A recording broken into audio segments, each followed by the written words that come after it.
Okay. Well, hello everybody. Welcome to the Chosun History Society Zoom talk series. My name is Botella. I will be the moderator of today's talk. On behalf of the Chosun History Society, I want to thank you all for joining in today's online event. And most importantly, I would like to thank John Duncan for giving us a wonderful opportunity to hear about his experience at CODE during the 60s and early 70s. Before I introduce today's speaker, let me first provide a little bit of context of what Chosun History Society and the mission of our organization and what do we do.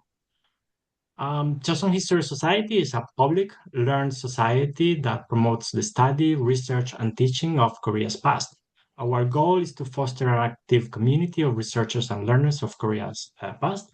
We connect scholars working both outside and inside the professional academy across the disciplines.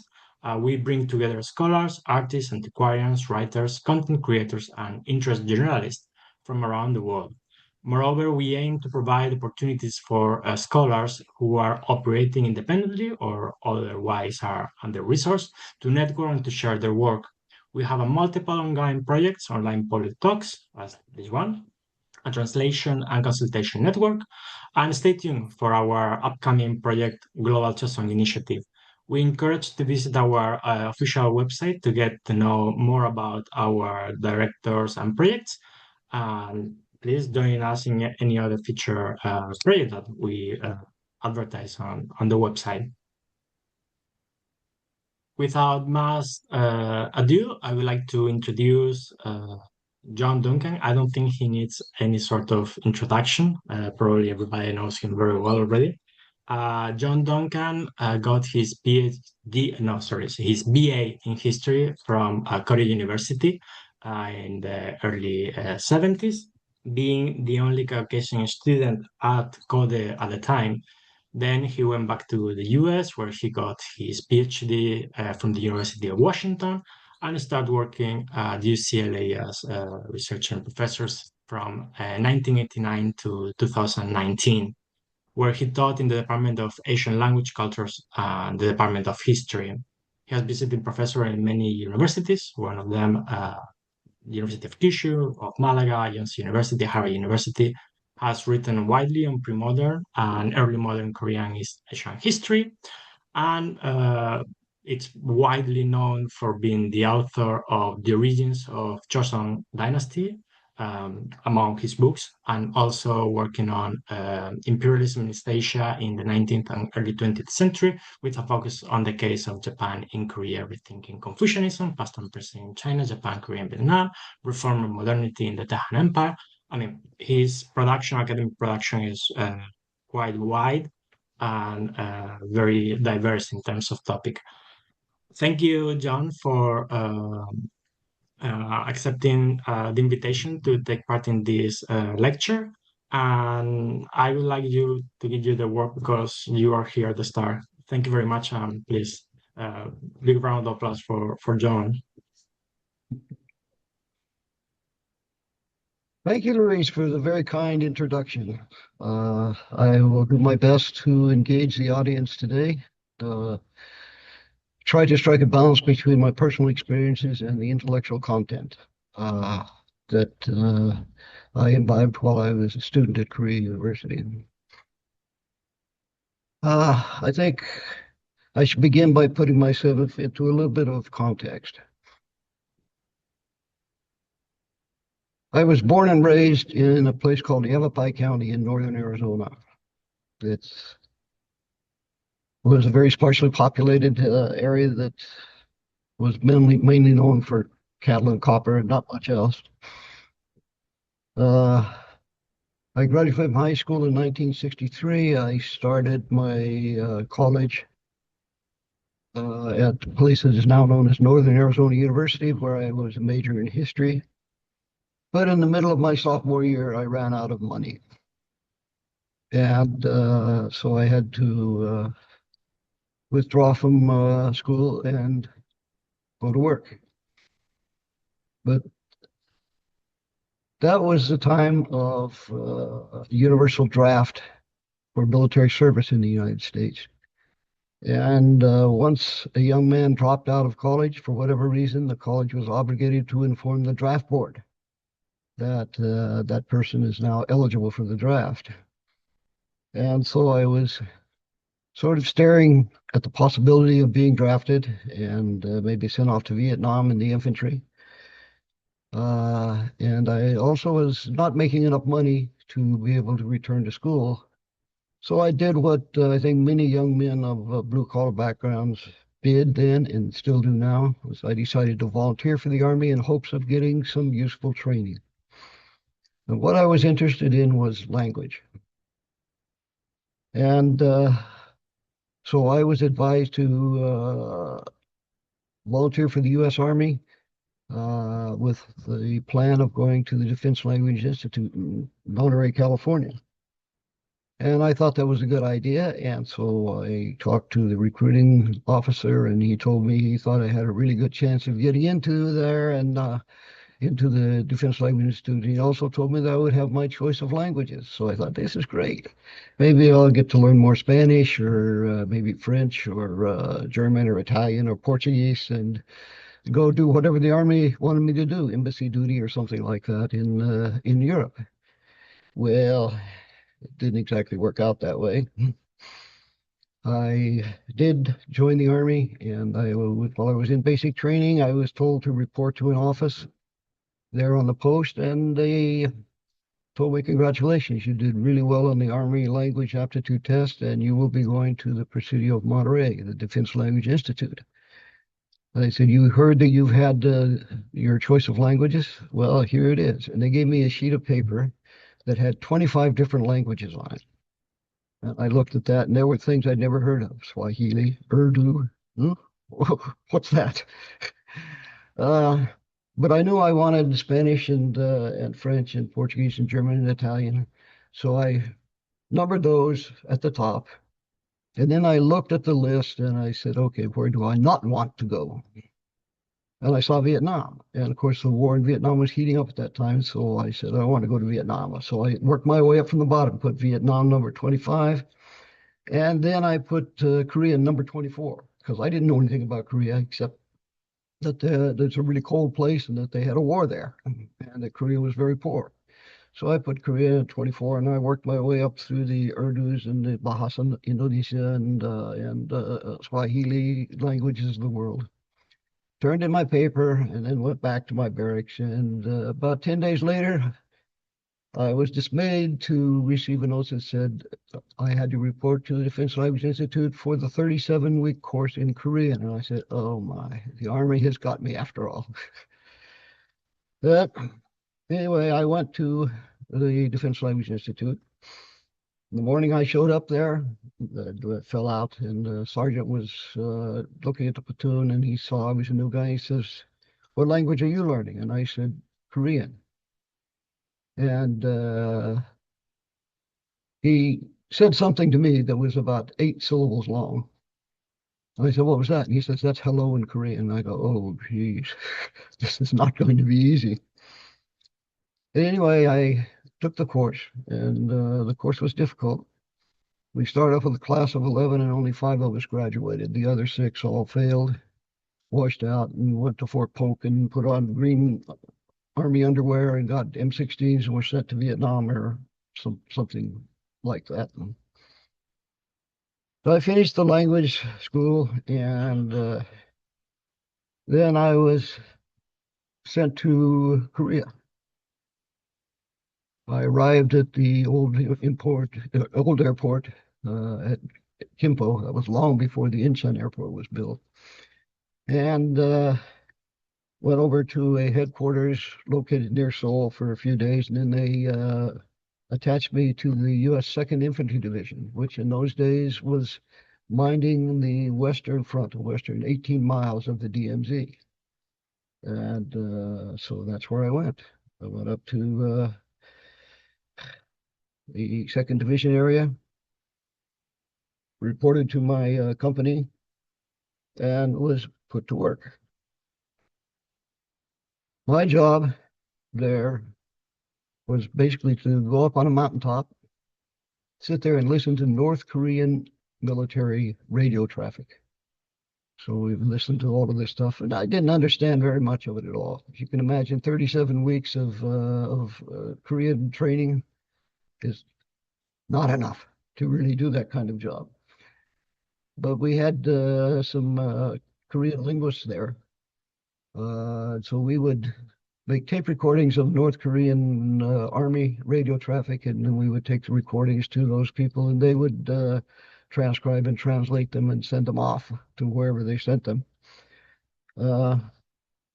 Those years were pretty difficult years along the DMZ in South Korea. I arrived there in September of 1966, and things were very, very tense right at the DMZ. In 1967, North Korea launched numerous provocations. They sent down infiltrator after infiltrator after infiltrator.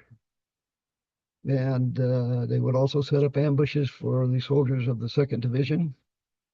And they shot up quite a few of our guys. And I think we took over 100 casualties during the year 1967. So we were getting combat pay, an extra $90 a month. Big money, huh? Anyway, things were very tense, and I'm up there on the mountain. Usually I had the night shift, and I'm sitting there and I'm listening to this radio traffic, and sometimes it was really difficult to even determine whether it was North Korean or South Korean I was listening to. But we were warned about two things. If the radio goes completely silent, that's a sign of danger. And if people get really excited, that's another sign of danger. So one night I was up there working away, and all at once I came across this channel where this group of people were very excited and carrying on. I thought, oops, I better record this. And so I recorded it, and they kept on going for a long time, maybe 20, 30 minutes. And I said, I better have our linguists take a look at this and take a listen to this and see what they think. So I took it over there and gave it to them.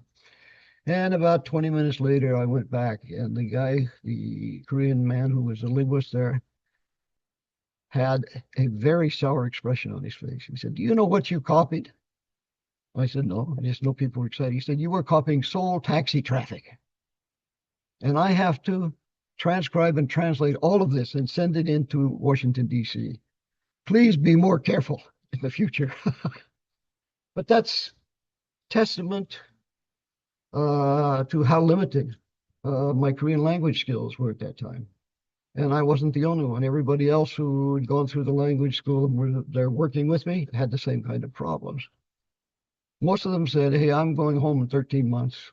I'll just do what I have to get by on the job, and I'm going." I decided I was stubborn. I said, "No, I'm going to learn it." So I worked really hard trying to learn more Korean. I spoke with people all the time. I read Korean newspapers, which meant that I had to read a lot of Hanja, a lot of Chinese script. And so I had my trusty little Okten there, which I used, whatnot. And so by the time I was finished with my term of enlistment, which was about 2 years and 3 months after I got to Korea, I thought my Korean was getting pretty good. I could carry on normal conversations. I could follow the news on the radio. And so I thought, hey, this is good. And I decided that I wanted to do my undergraduate, want to finish my undergraduate training at a university in Korea. So those four gentlemen who were the Korean linguists there, they all sort of encouraged me and said, "Yes, you can do this." And I said, "Well, then which university should I apply to?" And they all said, "Apply to Korea University." I said, "Why Korea University?" And they said, "If you go to Yonsei University, that's a university that was established by Western missionaries. You're not going to, and almost all the students are from Seoul. You're not going to get a very good exposure to Korea." They said, "You could try Seoul National University. You may not be able to get in, but even if you get in, you'll find that most of the students there are very ambitious and very much focused on their own things, and you'll have difficulty making friends." So on the other hand, if you go to Korea University, over 2/3 of the students there are from the provinces. And so you'll get a good sort of introduction to Korea and Korean society if you go to Korea University. So I decided, good, I want to apply for Korea University. So one of those linguists had a friend who was on the faculty at Korea University, and he arranged for me to go and have an interview with Korea University faculty to see if I could be accepted as a transfer student. And so I did. In December of 1968, shortly before I was discharged from the Army, I went to Korea University and I met two professors, Professor Kang Jin-cheol and Professor Kang Man-gil. And they interviewed me for about 20 minutes, and at the end they said no. They said, your Korean is not good enough. You will have to write a senior thesis in the Korean language in order to get your degree, and we don't think you're capable of doing that. And I said, ah, crap. But I wasn't ready to give up. So a few days later, I hopped on a plane, went back to the United States and got discharged, went home for a few months, and then I went back to Korea. Went back to Korea to further my skills in the Korean language. And so I was living with a Korean family in a neighborhood very close to Korea University, as it happened. And I spent a great deal of time trying to improve my Korean, and also quite a bit of time reading everything I could get my hands on about Korean history, both English, of which there was very little, and in Korean, of which there was quite a bit. And so then I managed to get another interview in December of 1969 with the same two professors, Professor Kang Jin-cheol and Professor Kang Man-gil. And they talked with me for about 15, 20 minutes, and they said, okay, we're going to let you in. I don't know if they were impressed with my improved Korean language skills or if they were just impressed by my persistence, but at any rate, they decided to let me in. Wow, okay, this is great. And so then I started studying at Korea University. My first class was taught by Professor Kang Jin-cheol on an upper division course on the history of the Koryo period. And so I went to the classroom on a chilly day in early March, 1970, sat in the front row, and after about 5 or 10 minutes, the professor came in, and he started talking. And I go, uh-oh, I think I'm in trouble. I don't understand very much of what this gentleman is saying. And just at that moment, when I was feeling deepest despair, a student sitting next to me turned around to his classmate behind him and said, 선생님, 뭐라 그러셨어? He says, what did the professor say? And then I realized, oh, it's not just me. There is something else going on here. It turns out that that particular professor was from southeastern Korea, from the area around Chinju, and he had a very strong accent. And in addition, he was a very heavy smoker, so he had this very gravelly voice. And so he was difficult to understand, more so for me perhaps, but also for my classmates. And so I said, okay, maybe I'll make it after all. In those days, however, we didn't have any textbooks, and we didn't have assigned readings for our classes. Everything was based on the lectures. And for me, that was a problem because my Korean language skills were not good enough to handle all of the historical terminology. And I definitely didn't have a good enough command of the sinographs, Chinese characters, especially when the professors wrote them in sort of semi-grass style on the blackboard. I go, cool, what is that? But luckily, I had a couple of classmates who took pity on me, and they kind of wanted to see me succeed. And so they let me borrow their notes after class. I would go back to my boarding house, my hasukje, and I would copy those notes down every night. And after doing that for about one semester, I was able to do most of it on my own, which wasn't too bad. And by the end of my second year, I was able to write fairly decent paper reports in Korean, including my senior thesis on the revival of the Nogŭp system in the late Koryo period, in the late Silla period. So I got through. Of course, if you're a major in Korean history, you have to know what we call literary Sinitic or literary Chinese, classical Chinese. And that was difficult. Just knowing the simple characters was not so hard because in those days, the newspapers and the magazines were full of mixed script, of Sino-Korean script. And I had even learned some Hanja while I was at the Defense Language Institute. So Hanja wasn't a problem. Hanmun was a problem. But we had a number of reading courses where we read primary source materials written in literary Sinitic or literary Chinese. And I struggled with those, but so did my classmates. And so in the process, we learned. We learned from each other, and we learned from our professors.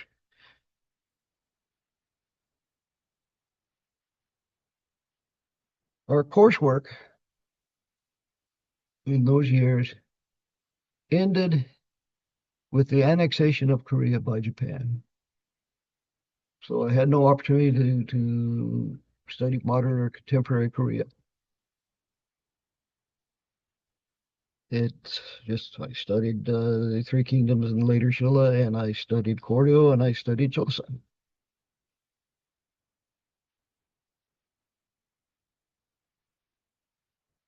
When I was getting ready to leave Korea and go back to the United States after finishing my courses, I visited my professors and did my insa, gave them my farewell greetings. Professor Kang Man-gil said, Duncan, do you have any dissatisfaction about what you have learned here at Korea University? And I said, well, I'm very disappointed that I was not able to learn about colonial Korea. And Professor Kang said, well, we historians believe we have to have arm's length distance, temporal distance between us and what we're studying. We need at least 50 years to be objective.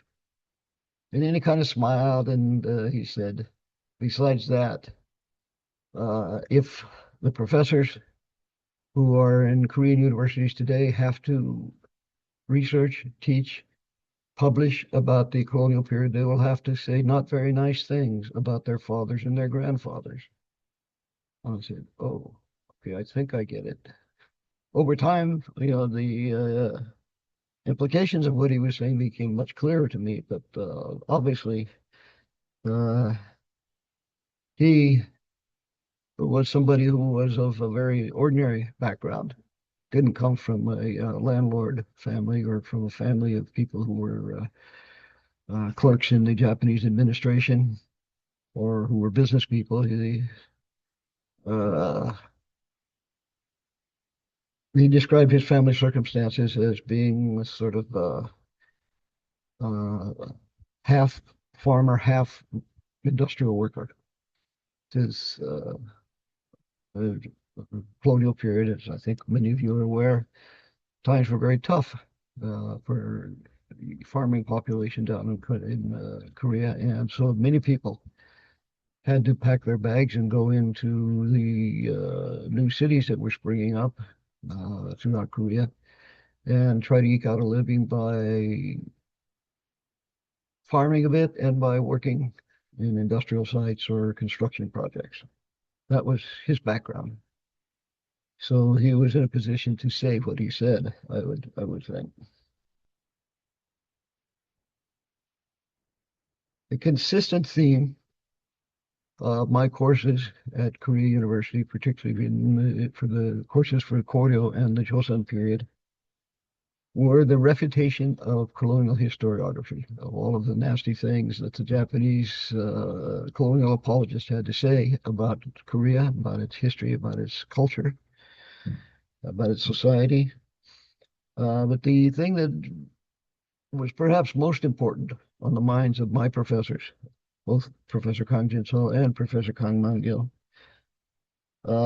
was the refutation of the stagnation theory, the idea that Korea history was mired in the ancient stage and did not pass through the medieval, feudal, and modern bourgeoisie phases of history that the advanced countries of Western Europe and, of course, Japan had followed.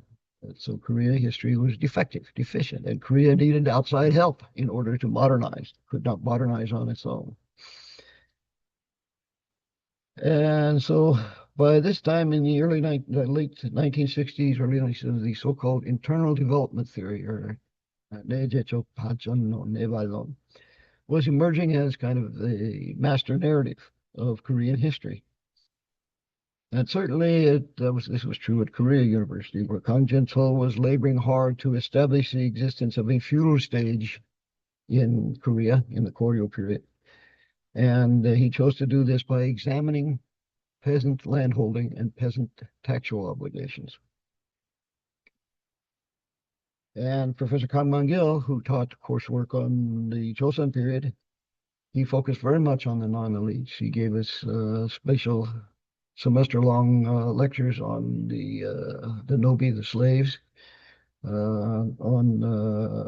He gave special lectures on the Baekjeong, and he focused much of his research and his teaching on the sprouts of capitalism hypothesis, searching for the sprouts of capitalism in the late Joseon period, looking very closely at the development of commerce and the creation of commercial capital in those times. At that time, we were required to have 160 some credits to graduate. This is 4 years, so that's a lot of credits. And we were expected to take about 116 or so in our major. So that meant since I transferred in, I had only 2.5 years. And so I had very little time to take elective courses outside of Korean history. But I was able to take a few courses on Confucianism taught in the philosophy department. And there I was blessed to learn a bit from Professor Kim Chung-yeol, who was one of the new Confucians. He had studied in Taiwan under Fang Dongmei. And he was very skeptical of the idea of history as linear progress. And so he gave me a somewhat different perspective. I was getting the internal development theory, and I was getting a new Confucian critique of the internal development theory. So it was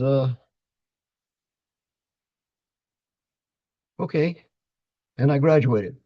I came back to the U.S. I went to do my master's at the University of Hawaii. University of Hawaii was attractive because it had the first Center for Korean Studies in the United States. And it also had 2 professors of Korean history. And they had a rather attractive scholarship program there too. So, okay, I thought this will do. So I went to the University of Hawaii and enrolled in my classes. And in my classes on Korean history, whenever I tried to bring up the South Korean perspective of the internal development theory, I was roundly booed. Booed is too strong a word. Let's say that I was roundly refuted by both my fellow graduate students and my professors. They were very skeptical of the internal development theory, of the idea that Korea followed a pattern of historical progress similar to that taken by countries like England in the West. And so that was a rather abrupt surprise for me. I had worked my way through that over the next several years through the MA and then off to the University of Washington for the PhD. And that's a different story. I'd like to talk a little bit now about the political situation and what it meant for those of us on campus at Korea University in the late 1960s and the 1970s. As I think many of you know, the late 1960s and the early 1970s were years of political unrest and of great student activism. And in those days, Korea University was probably the main center for student activism. In later years, by the 1980s, it had shifted over to the area around Shincheon and Yonsei University and Sogang University and Hongik University. There's a large concentration of universities there. But in our days, in my days, Korea University was probably the leading center for student activism. And the people at Korea University were very proud of their tradition. They were the ones who, in April 18th, organized a march down all the way to downtown Seoul to protest the way in which Syngman Rhee was handling the election and the abuses that came with that election. And they were the ones who triggered what we now call Saeilgu, or the April 19th student revolution. They also played really important roles in the 1965 student protests against normalization of relations with Japan. So Korea University was kind of a hotbed of student activism. And we had lots of demonstrations. In 1969, throughout the spring and into the early fall, there were almost daily demonstrations against the Park Chung-hee regime's proposal to amend the Constitution to allow Park to run for a third term. I wasn't on campus then, but as I mentioned before, I was living with a Korean family close to campus. And so I got to see those demonstrations from a distance with some regularity. And the demonstrations, of course, they got organized on campus and they boiled out of the campus gates and hit the street, where they then soon quickly clashed with the combat police and were eventually forced back in. After the time I was there, after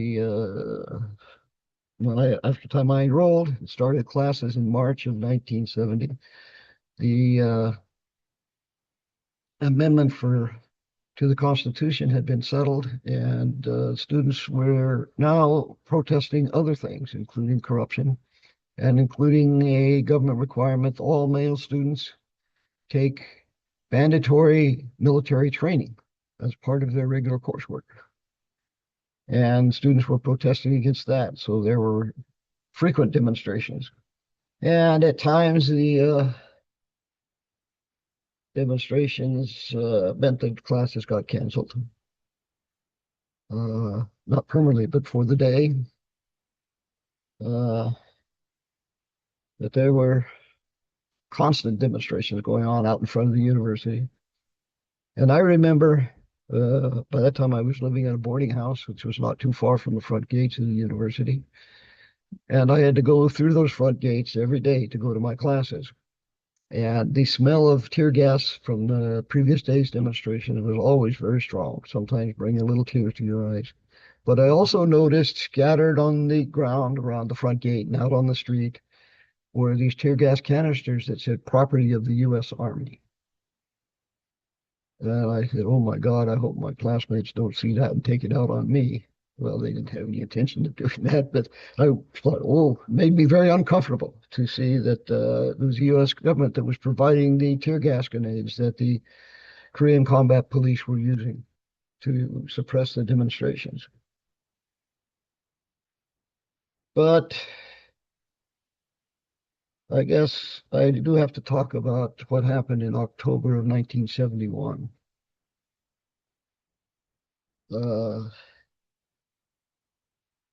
Student activism was continuing, and the students were very concerned about what Park Chung-hee was up to. And early in the morning, forget the date, but it was something like the October 10th, give or take a few days. Soldiers from the Capital Garrison Command came into the campus, and they arrested some students that they found on campus early in the morning. And then they shut the campus down. We had tanks parked behind the front gate, and we had soldiers guarding the front gate and whatnot. And school was out for the time being, as long as the government saw fit, I guess. And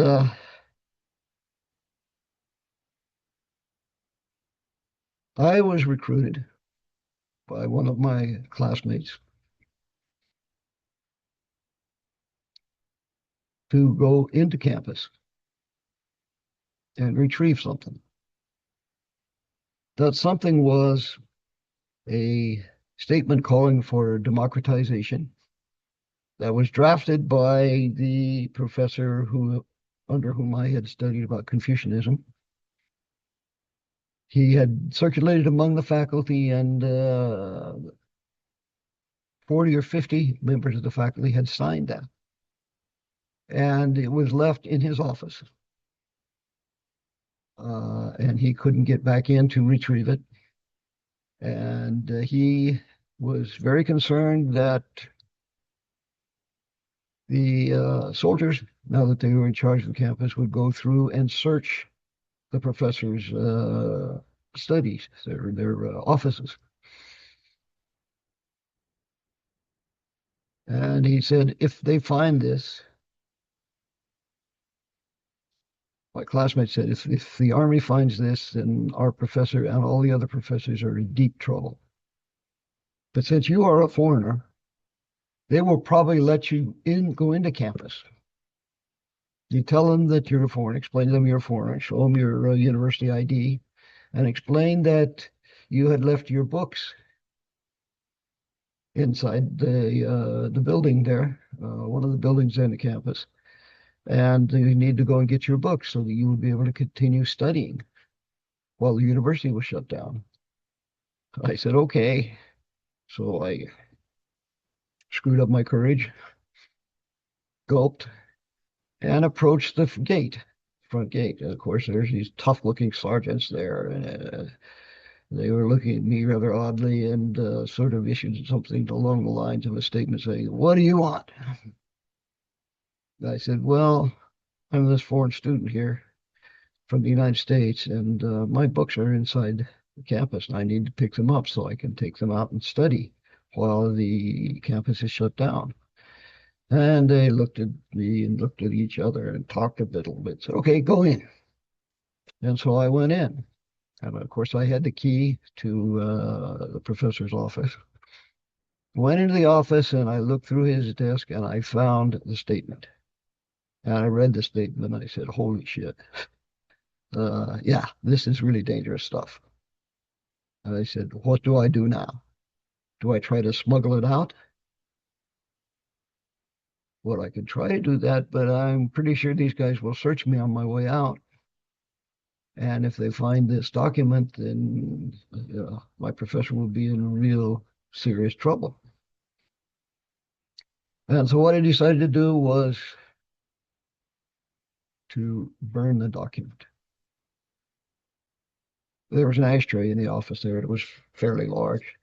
So I burnt the document, put the ashes in that ashtray, went down to the men's room, threw the ashes in the toilet, and then took the ashtray back to the professor's office, locked the door, grabbed a couple of books so I could show that I had done what I said I wanted to do, and walked out and made my way over to the front gate and came up there, and the soldiers stopped me and they looked at me and said, "Oh yeah, you're the guy who wanted to get his books." And I said, "Yes, I am." I said, "Okay, go." And they let me go. They didn't search me. So I went out and I saw my classmate, and my classmate said, "Well," I said, "Yes, I found it. But I was afraid that they would search me on the way out and find that document, and I couldn't live with that." So I destroyed it. And I assumed that this friend of mine had told his professor what happened. And many years later, almost what, 17, 18 years later, I was teaching at UCLA. And that professor, who taught me Confucianism, he came to UCLA as a visiting professor for a year. I was delighted to have him there. And he and I actually team taught a pro seminar on intellectual history of Joseon period Korea. And so that was a very good experience for my students and also for me. One day he saw me after class and he said, Duncan, by the way, what did you do with that statement calling for democratization? I said, well, don't you know? And he says, no. So I told him what happened, what I did. He looked at me, he says, Pablo, he says, you dummy. That would have been a great document for the history of Korean struggle for democratization. I said, oh, I know. I was too afraid. And I appear to have let you down. He said, well, that's okay. But I still wish we had it.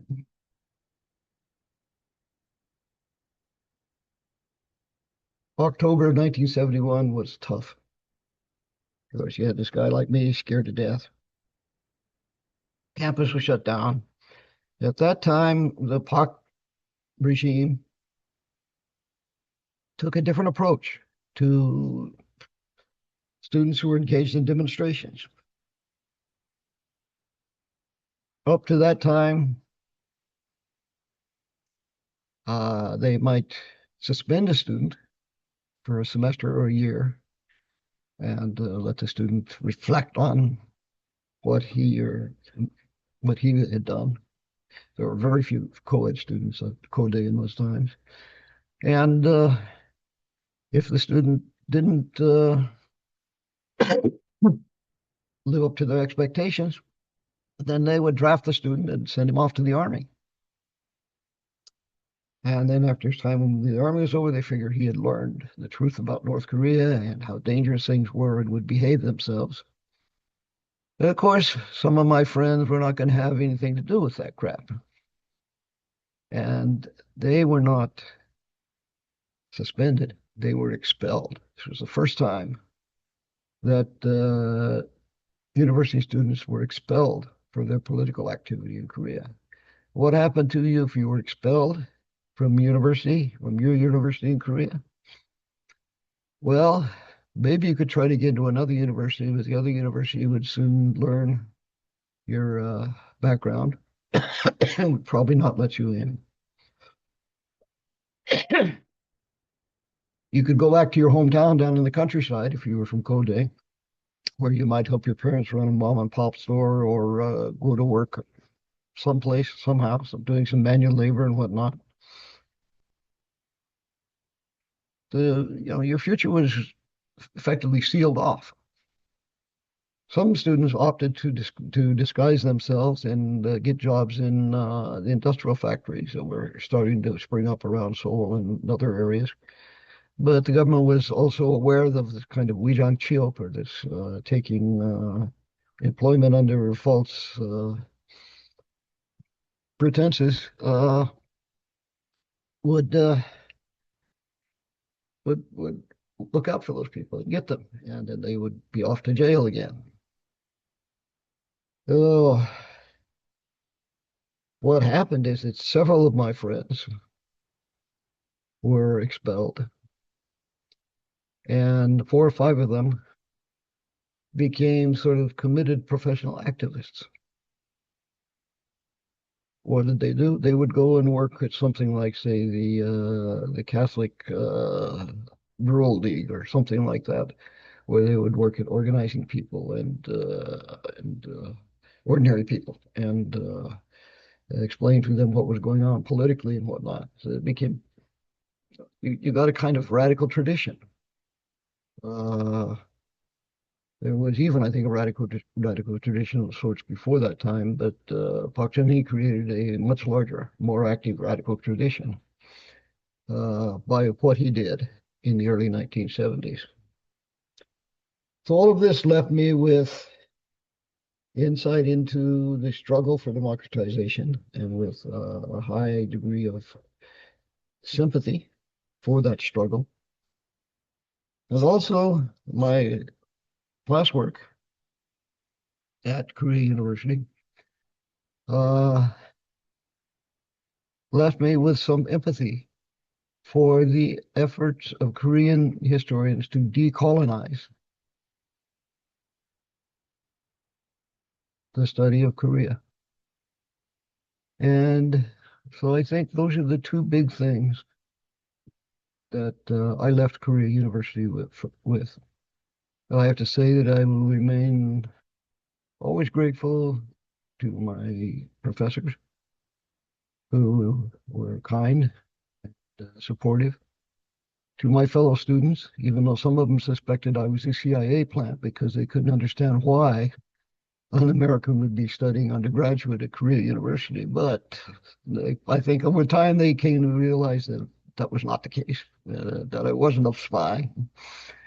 And they were helpful to me, particularly the students, one in particular who really helped me to get through my classes the first semester that I was there. And so to them, I say thank you. And hope I haven't let them down in my academic career over the years. And that's it. Thank you for listening.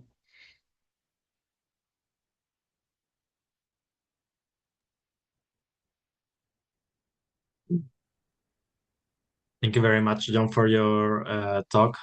It's really, really interesting. Thank you so much for sharing your story on code studying in the 60s. So now we are going to have about 30 minutes of Q&A. There are two ways you can participate and ask questions to John Duncan. First, you can raise your hand, and then I will give the turn. Or you can write your question in the chat, and I will read it out loud, following the same order. I will organize questions in order to have our speaker provide answers to those questions, and you can make your questions seen by everyone in the chat if you prefer also. So do we have any participant who wants to ask anything?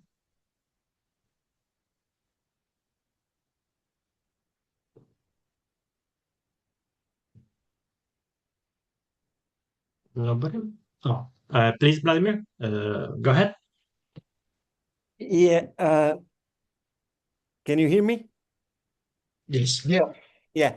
Thank you for a wonderful lecture. I've got very simple question. Have you been aware of some North Korean theories, or have been your professors mentioning anything what was going on in history research in North Korea at that time, and when you got a little bit more familiar with the northern perspectives, like when you were able to get some materials in States or like thank you. Okay. Of course, we couldn't have access to North Korean historical research. It's just during my time in the Army, I was on the DMZ. And because I was on the DMZ, I was just north of where the South Korean government had placed its blockers. So I had access to North Korean radio. And so I heard a lot directly from the North Koreans. Most of it was rather shrill and whatnot. But at least I knew that there was a different story out there. But when I was studying at Kode, my professor, Professor Kang Man-gil, he had just returned from a period of several months as a visiting scholar in Japan. And there, I'm quite sure that he had access to a lot of things that ordinary South Korean scholars could not get. I know that he had read, for example, the works of Peng Namu, who was a leftist historian of the 1930s. Took a very much Stalinist approach towards the explanation of history. And I'm pretty sure that he also probably had access to North Korean materials that were circulating in Japan. And there's no question in my mind when I was listening to his lectures or when I was listening to Professor Kang Jin-sol's lectures that they were informed by Marxist concepts.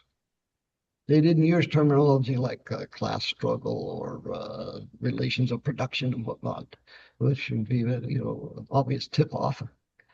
But the kind of arguments they were making fit in very well with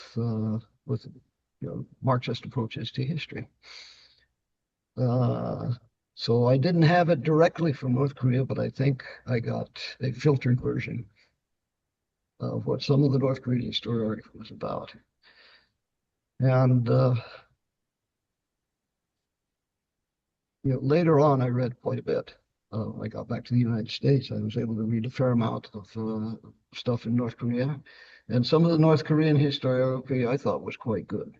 Some of it was stuff that dealt with the 19th, late 19th and 20th centuries was, sorry to say, garbage. But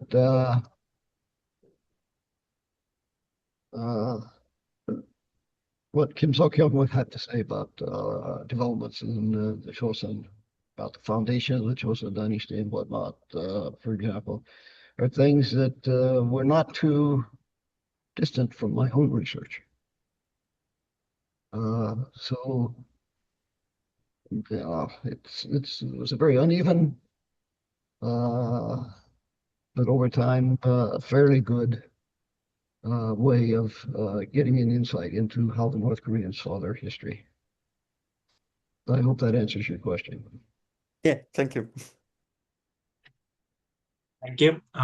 We are going to read one question from the chat. Robert Nerf appreciates a lot your lecture. John, having attended DLI at Monterrey in the 80s, I'm curious as to your experience at the Language Institute.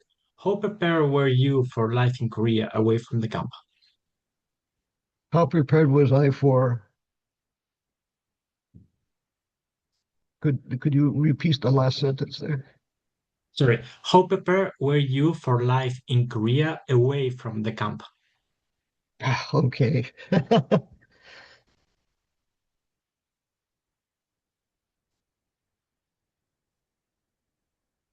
When I was at the Defense Language Institute in 1965 and started in 65, ended in 66. There was almost no Korean American community. You couldn't find a Koreatown. It just didn't exist. There was no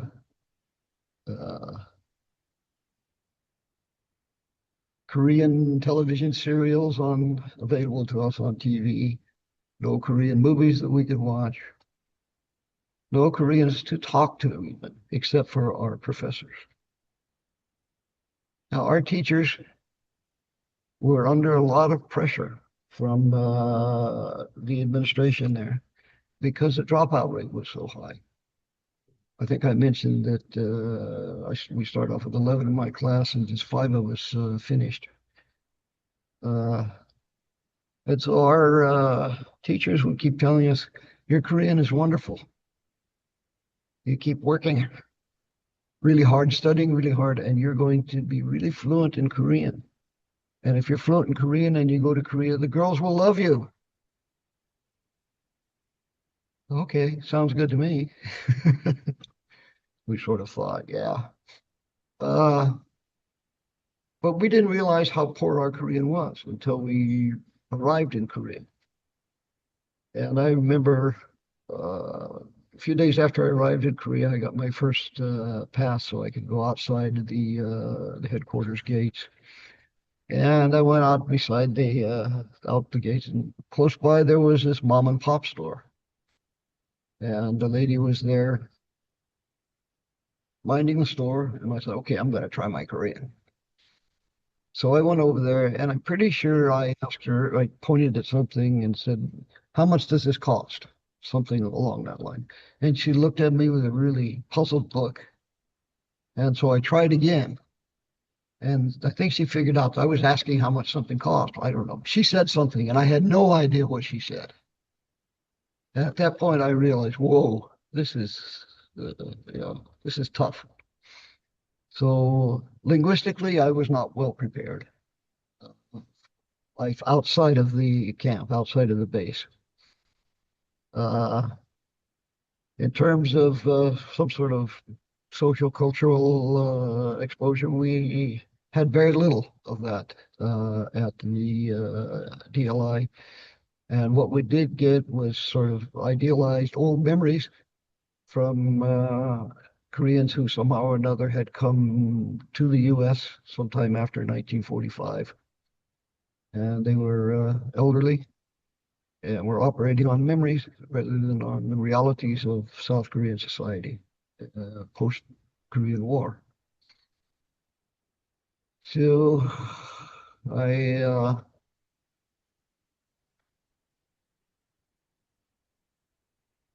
I was stationed up along the DMZ, I and my colleagues were fortunate enough to have those Korean linguist translators we worked with. And since we showed some interest in Korea, things Korean, and in learning a bit more about Korea and the Korean language, they went out of their way to help us. So instead of just hanging around in the Ville, we would, whenever we had a pass, we would go down to Seoul or someplace. They would show us around, and so we got a very different view of Korea from what you would get from inside the compound, or what you would get from observing the goings on in the Ville. So I owe a great debt to those people too. They really opened my eyes, not only to Korea, but also to different ways of seeing and thinking about things. I don't know what your experience was like at the DLI. I hope it was better than mine. We have 3 raised hands and then 2 more questions in the chat. So please, James, if you want to ask your question.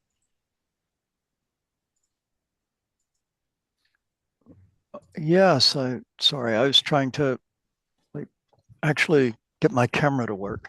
Thank you, John. I'm so glad to see you. I haven't seen you in a long time. It's been a while, yes. How are you? I'm fine, and you look good too. And as usual, you're absolutely captivating. So I'm gonna ask one weird question and another one that is not so weird. But the first weird one, okay. And I don't want to anticipate a question that's coming from Holly, but who are the UH profs who downplayed the Necheron, the sprouts of capitalism? Were they by any chance Hugh Kong and Che Young Ho? It was Hugh Kong. Ah, okay. Right. We didn't get too much of that from Young Ho Che. He had us a little bit more open approach to Korean scholarship. Yeah. Okay, that was the weird question. I was just curious because they were my professors, and Yeah, I know. yeah. But the other question I really had was, you said you lived with a Korean family for a while, and you stayed in a hasukjip, and it's kind of a two-part question. One is what kind of feeling did you get from the people, ordinary people around you, not the academics and not the students, but ordinary people around you? And what kind of sense did you get in I mean, these were pretty horrific political times. What kind of sense did you get of their reaction to what was going on at that time? Okay.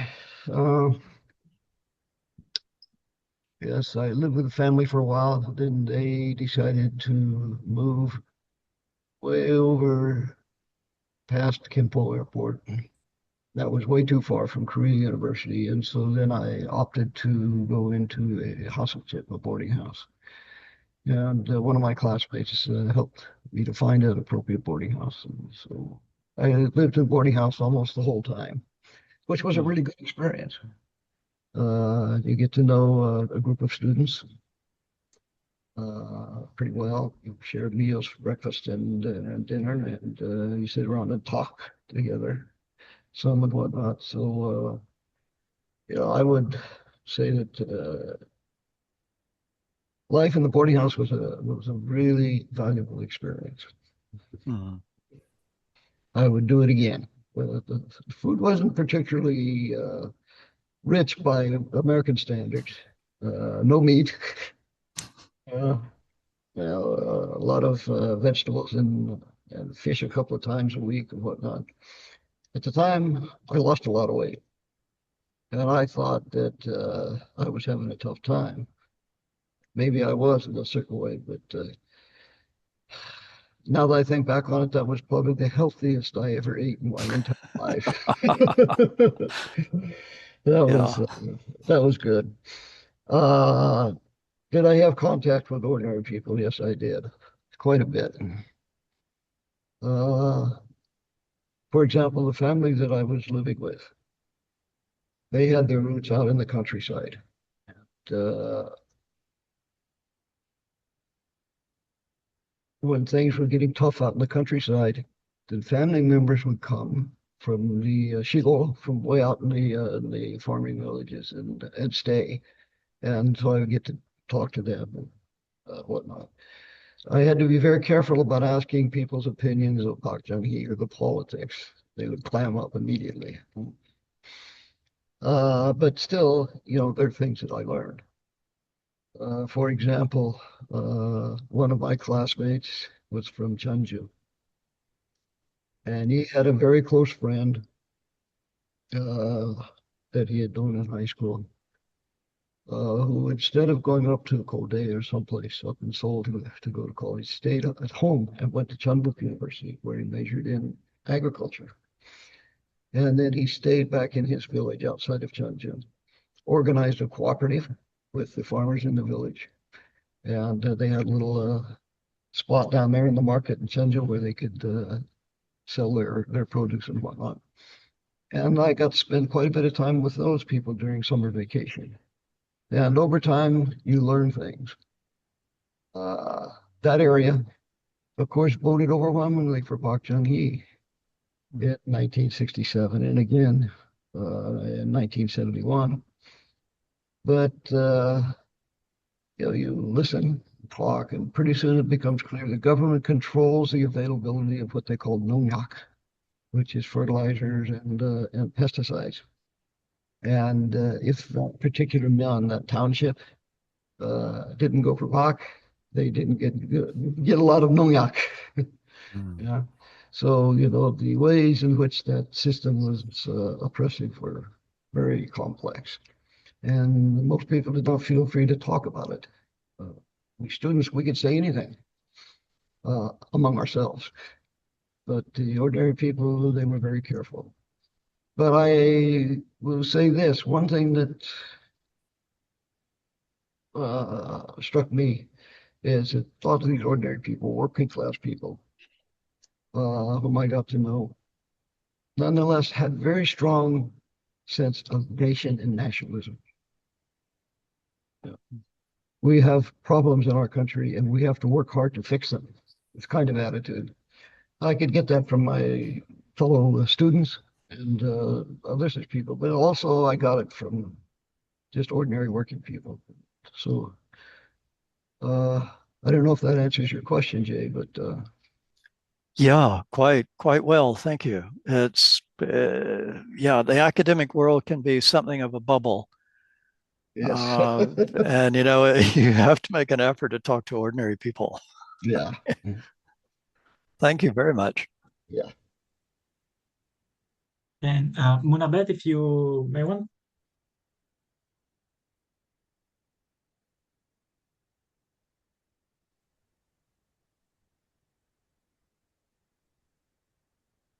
Oh, hello.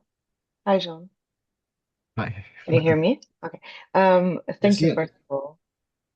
Thank you. And I do have a question, but I just want to put the context out there. I'm a PhD student from Palestine, currently in Seoul at SNU.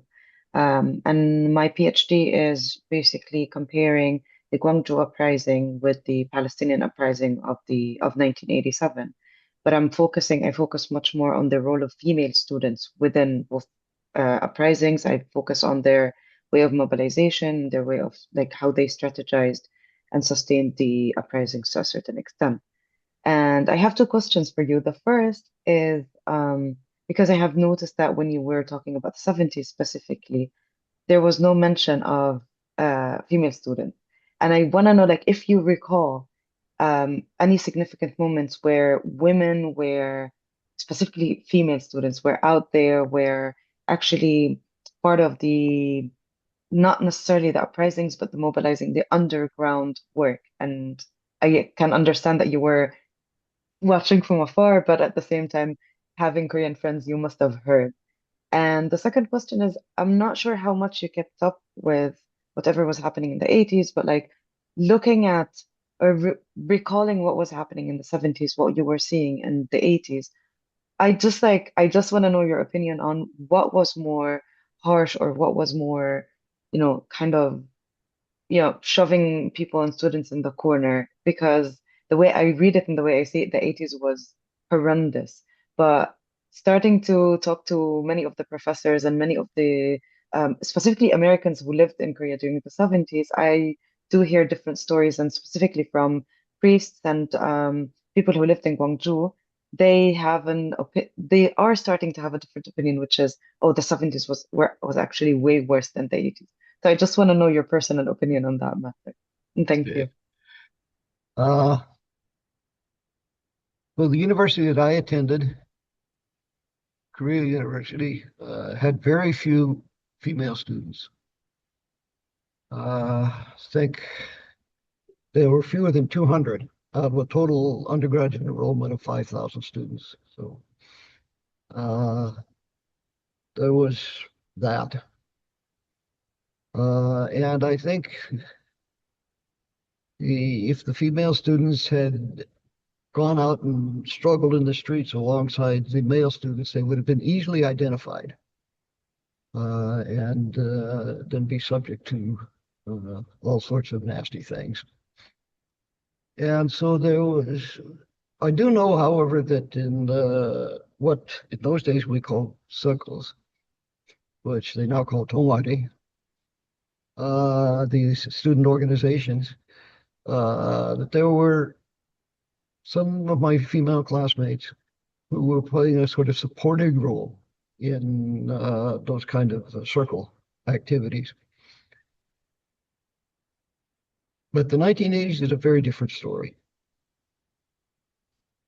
Female activism in the 1980s was important new development. There were lots of students from women's universities like Ewha Women's University and Sungmyung Women's University or others, as well as female co-eds from places like Yonsei University, Korea University, and elsewhere, who participated actively in anti-government demonstrations.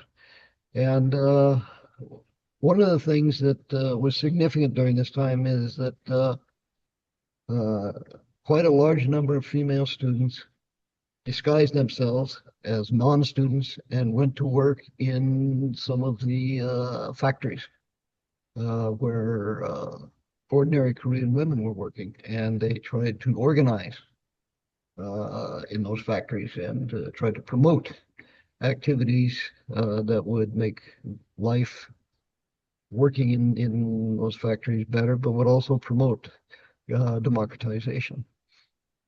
And so I think we definitely cannot dismiss the important role that female students played in the 1980s. Was the 1980s worse than the 1970s? That's a good question. A lot of it could depend on the standpoint you take. But certainly, both of my friends in Korea, speaking in the 1980s, said, Park Chung-hee era looks like the good old days. Chundu-wan regime is much more repressive than Park Chung-hee. And so my impression is probably very much informed by what my friends were saying, what they were experiencing. But yes, I would say that even though the Chun administration, Chun regime, started off appearing to sort of liberalize. They told high school students they didn't have to wear uniforms to school anymore. They could wear regular clothes. They said they were going to end the policy of censorship and allow people to read what they wanted to read.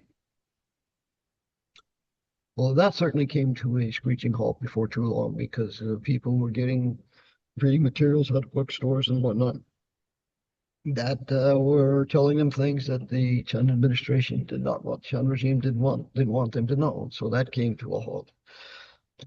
The Chun administration also created programs where they arrested people who were either politically active or who were criminals and sent them for re-education in the 3 purifications camps where they had to undergo really difficult physical experiences, close to torture, I guess. So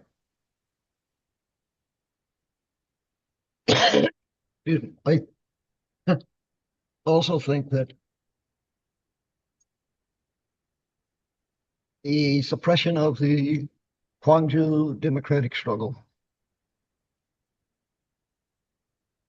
was a really important turning point for the democratization movement, and particularly for the student movement.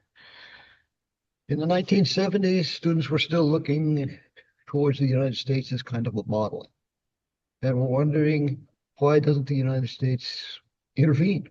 The United States should intervene. Why don't they? But after the Gwangju struggle for democracy, attitudes changed because of the fact that Chundu-wan was able to move soldiers off of the front lines of DMZ to send them down to Gwangju to suppress the uprising. But all of the Korean military forces were under the control of the United Nations commander. And the United Nations commander was who? He was an American general. So people begin to say, wait a minute, this brutal suppression of the Gwangju movement was participated in by the Americans. The Americans are the problem. And so we begin to see a strong anti-American streak in the democratic movement, democratization movement in the 1980s. So I think we cannot downplay that at all.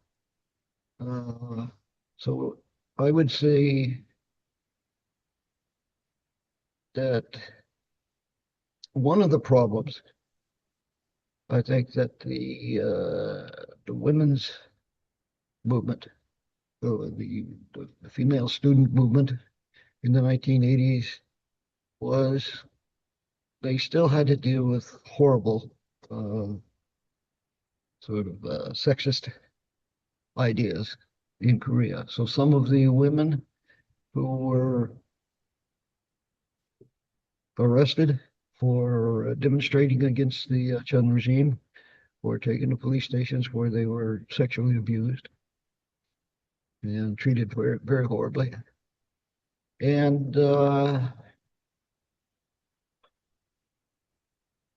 also there were, I think, some tensions between male and female students within the movement. Some of the men treated their females as genuine comrades, but other men seemed to treat them as though they were just a sort of auxiliary, and the real important role was to be done by the men. So I don't know if what I say is of much help for you and the situation that you face in Palestine, which is, my God, even as bad, if not worse, than what Koreans were facing in the 1980s. But I wish you luck and hope things work out well. Thank you.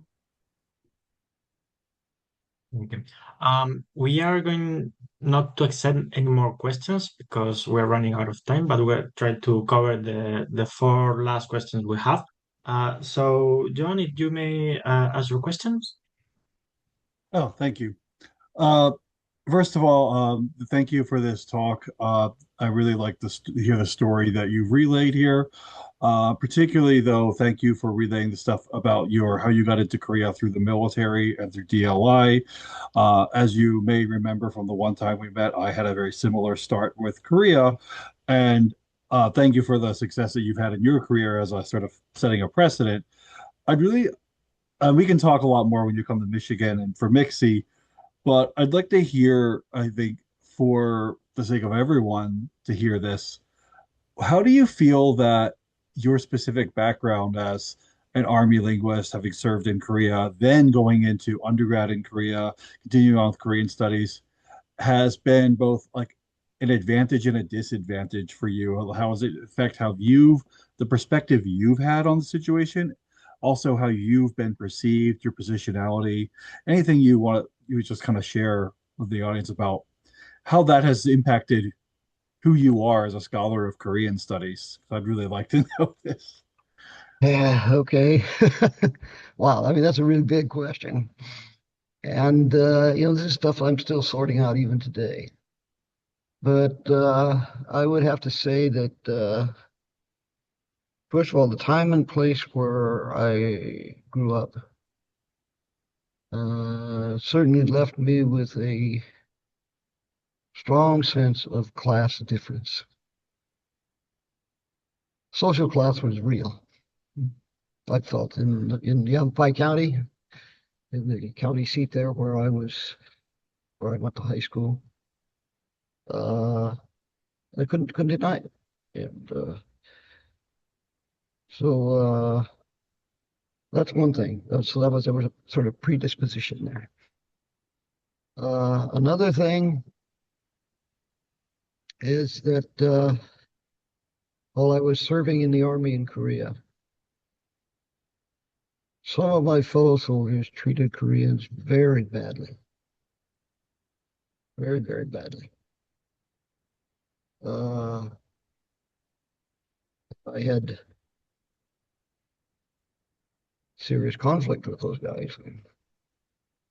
And also I suppose what we could refer to in part as the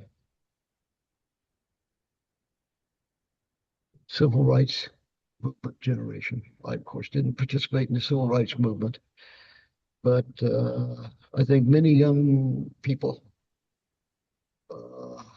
my age group, were very much influenced by the ideas of the civil rights movement and by Martin Luther King.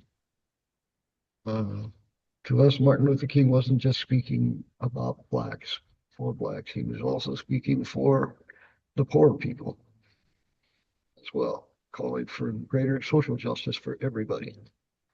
And so I'm looking at how these GIs are treating the Koreans, both individual GIs, and also the way that the U.S. Army the kind of attitude the U.S. Army had about these foreign nationals. I think it was one of the things that opened me up to Korea more. I sort of rebelled against that. Said, wait a minute, something's not right here. I want to know more about these people and how they think and what they have to offer and whatnot. How much that was informed by my actual experiences at DLI, it's hard for me to say. But I would say that certainly my experience as an Army linguist in Korea, the Army in Korea, was an important factor. I don't know if I've answered your question. It's a really big one. But certainly we can talk more when we get together in Michigan. Yeah, that's plenty for now. Yeah, thank yeah, you. okay, thanks. Thank you. I'm going to summarize Holly Stephen question, Swing Young question, because they are connected as a historiographical perspective. Holly asks about how do you understand or how do you evaluate today the internal development theory, considering your input from your Confucianism professor, your later experience at Hawaii, and even your research experience at UCLA?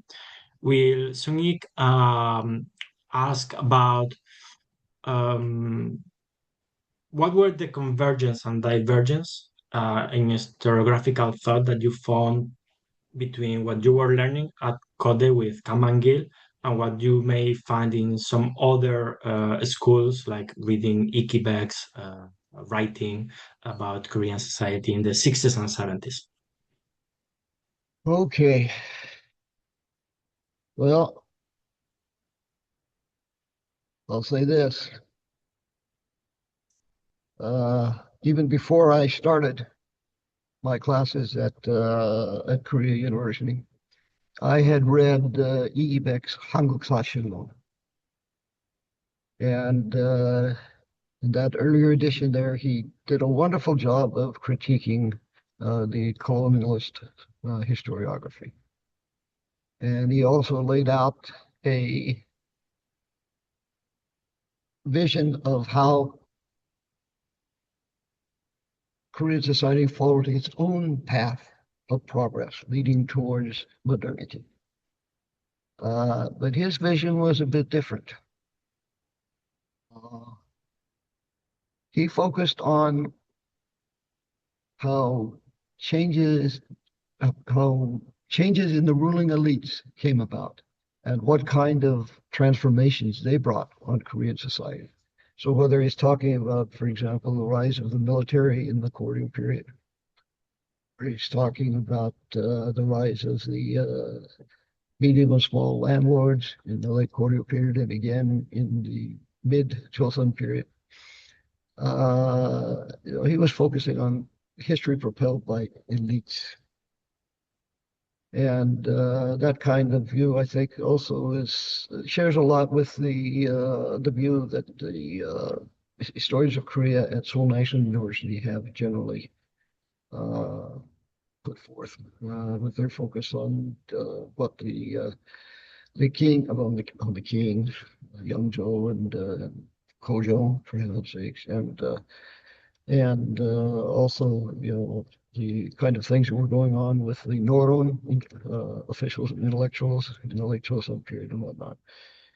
And that clashes quite a bit with the kind of history that I learned from Kang Jin-chul and Kang Man-gil, where they say that it's not the elites who bring about lasting, significant historical changes. It is the rise of non-elite groups who gain greater economic power and eventually greater political power and enforce change.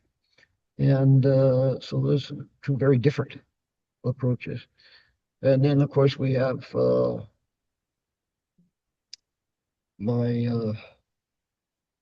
Confucian teacher, who is very skeptical of linear progress, be it either what somebody like Ikibek was talking about or what Kang Man-gil was talking about. And I think that's always made me somewhat skeptical of these models of historical progress, whether it be for English or Western European history, or whether it be for Japan or China or Korea or wherever. And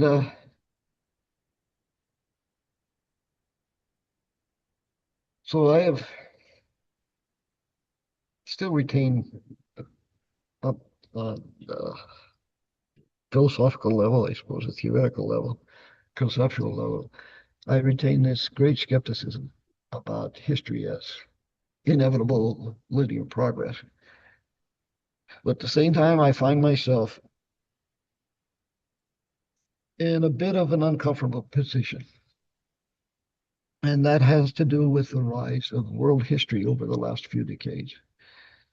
World history has become quite the rage, not only at the university level, but also world history as it's taught in high schools and whatnot. And a major feature of most, at least the most influential versions of world history out there, has to do with the kind of linear periodization. And this has appeared in Asia in terms of arguments for early modern. You know, in the early modern period that was roughly equivalent to early modern in Europe, as it is defined, in India, in China, and in Japan. So what about Korea? You know, how do we deal with Korea in world history? You know, I guess I come to a point where praxis becomes an issue. I don't want the kind of world history that students are reading as high school students or as freshmen college students to depict Korea as some sort of an outlier, as a society that was outside of the mainstream. I'm just very uncomfortable with that. And I have pursued other ways of trying to explain periodization and to explain historical change, focusing on you know, the notion of organic societies and their limitations. But at the same time, that approach, which seems really good to me, has not gained a whole lot of traction in historical circles. And so what I have done, while biting my tongue, is to refer to the Joseon period as essentially the essential equivalent to the early modern, as it is described in history. And the case can be made. It's not, there are many ways in which you can make it. There's much more a rise of a strong centralized bureaucracy. The you know, the promulgation of phonetic script, the growth of commerce in the second half of the Joseon period, et cetera, et cetera. You can point to these and make a kind of case for the early modern. I don't like it. I'm not comfortable with it, but nonetheless, in my more recent writings and teaching in the classroom, I have tentatively used early modern for my students and for my readers because of what's going on in the world of history outside of Korea. Thank you. And then the final question by Nicolette. She mentions that you initially had difficulty understanding Korean historical terminology, but became clearer over time. How did you came to understand those specific historical terms? Like, do you use dictionaries or some sort of reference material? Dictionaries weren't much help. They might be now. Certainly, one thing that could be very useful for learners now, which was not available when I was a student, is the website that's maintained at the Academy for Korean Studies, the 한국 문화재 대백전. 대백과. What is the title of that? I don't remember. Anyway, it's the great encyclopedia of Korean culture. 대백과 사전, I guess they call it. You can take a lot of these historical terminology and do a search on that website, and it will come up, and you get sometimes a brief explanation, and sometimes you'll get a couple of pages detailing the issue and the problems and whatnot. So that certainly is very helpful for people now. One thing that I found helpful, and this is something that may not be available for a lot of people who are studying Korea now, using Japanese dictionaries. Looking at how this kind of historical terminology was deployed in Japan and how it was used. And seeing how it was maybe picked up by scholars in Korea and used there. Oh, thank you, Sean. I see that. 한국 민족 문화 대백과사전. Yes.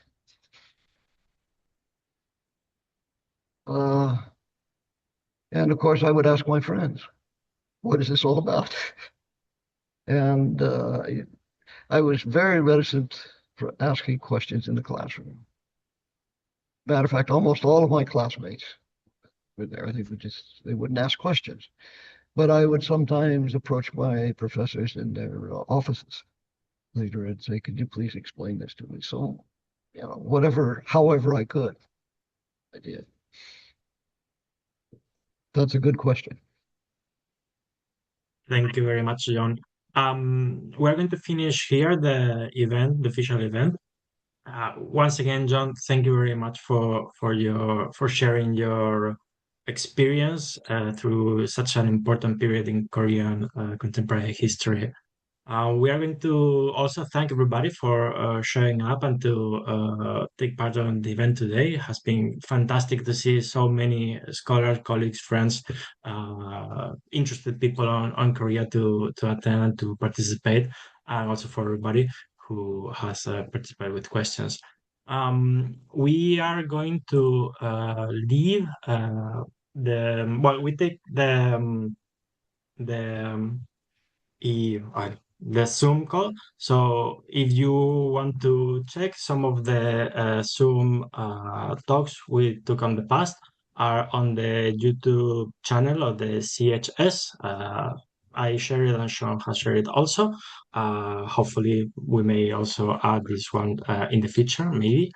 And again, we thank you all for your time and effort for being in this talk. We appreciate your presence and input. We would like to have more of your presence in next events that we organize in the future. To continue this offering these engaged programs, we rely on generous support of our members and the public. Donations are crucial for maintaining our website, Zoom subscription, and other essential services for operation. We invite you to support, please, to the CHS by donating through our website or by clicking the web link provided in the chat. Hopefully, we are California-based non-profit corporation, and all donations are acknowledged with full receipts, and also for tax consideration, you can deduct it. I would like to once again thank you, John, for all your effort and sharing your talk. I would like forgot to invite you all for the next Zoom talk as soon as we organize it. The format program is over, but the Zoom will be remaining for about 10-15 minutes in case you want to share more freely, more carefully in the event. Yeah, thank you very much for all your participation.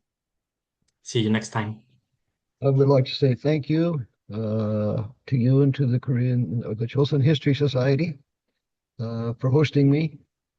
And it was nice to see a lot of familiar faces out in the audience. James Lewis, for example, and of course you, and some of my former students at UCLA. It was fun. Lots of things I could say about my experiences in Korea during that time, but Some people ask me, was it worth it? I say I wouldn't trade it for anything. That's the 3 years or so I spent, 3.5 years I spent in Korea as a student were just a marvelous experience. And I'm really lucky that to have people in Korea who supported me, who understood what I was trying to do, and who supported me. And what can I say? It's just been great. Well, thank you very much, all of you. Good to you, John.